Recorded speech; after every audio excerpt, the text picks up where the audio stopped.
She gave him everything. Her body was on the kitchen floor while fireworks lit up the sky. People were celebrating, counting down, making wishes. She was dying, and I was there. I'm telling this story because it's real, because it still haunts me. And if you are a woman watching this, please don't scroll. This didn't happen in some distant village. This didn't happen to someone weak or uneducated. This happened in big city, big money, big dreams. It happened to a woman who thought she had it all under control. Her name was Lindiwe. Lindiwe was successful, very successful. She built her company from nothing, no shortcuts, no handouts, no favors. She put in the long hours, she paid the salaries, she took care of her family. Everyone, and I mean everyone, depended on her. She was strong, she was smart, and she was the boss. But she was lonely. I remember her saying, "What's the point of all this success if I just come home to an empty house?" She craved a partner, someone to share it with. Then she met Kabelo. He wasn't rich, he wasn't powerful, not like her, but he knew how to talk. He had this way of making you feel seen. He listened. He made her feel soft, feminine.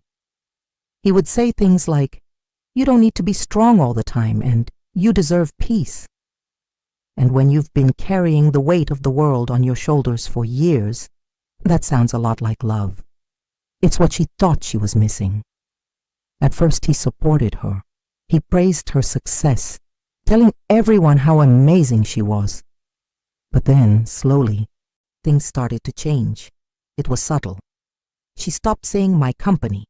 She started saying "our company." Then she began asking his permission for small things, things she never would have hesitated on before. She would explain away his anger, protect his jealousy, calling it passion. One day she told me she put the house in his name, a beautiful house at an estate close to the beach. I was shocked. I asked her why. She said, "A man needs to feel like a man." That sentence still hurts me. It's a line I've heard too many times, a dangerous justification for giving away your security. Then she made him CEO, her company, her sweat, her life's work. When I questioned her, she said love means sharing power. But this wasn't sharing, it was a transfer. She gave him cars, more than one. And as she gave him more and more, she slowly began to disappear. But she defended him fiercely. The vibrant, confident Lindiwe we all knew was fading. We were worried. Her family was worried. "You just don't understand love," she'd say. "You're just trying to ruin my happiness." That's what blindness looks like. She was isolating herself, pushing away everyone who saw the red flags. By the end, if the year, she was tired. You could see it. She smiled, but her eyes were empty. The spark was gone.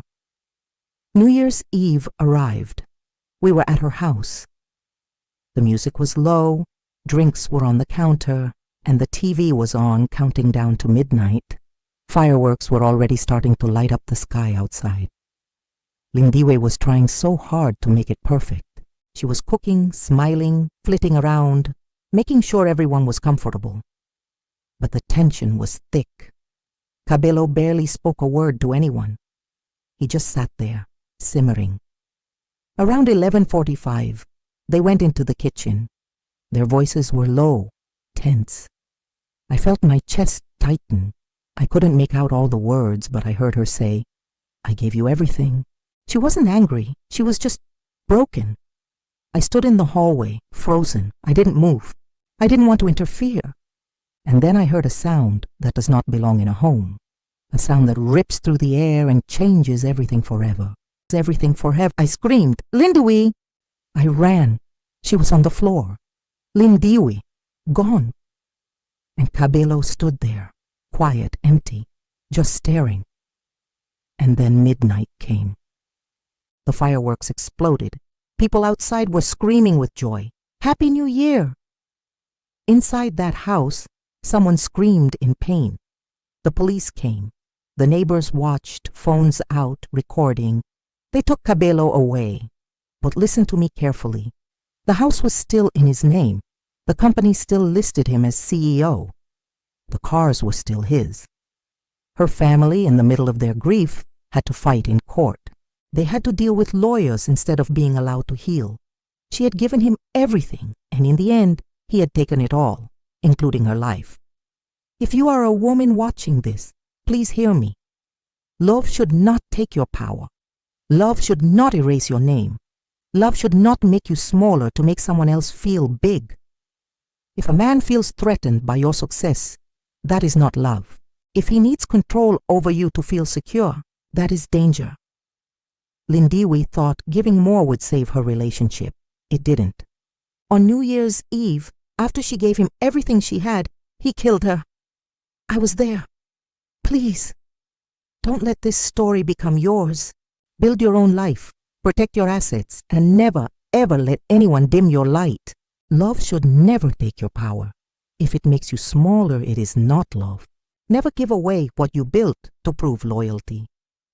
Control often hides behind care. If someone is threatened by your success, that is dangerous. If you are always giving and losing yourself, stop.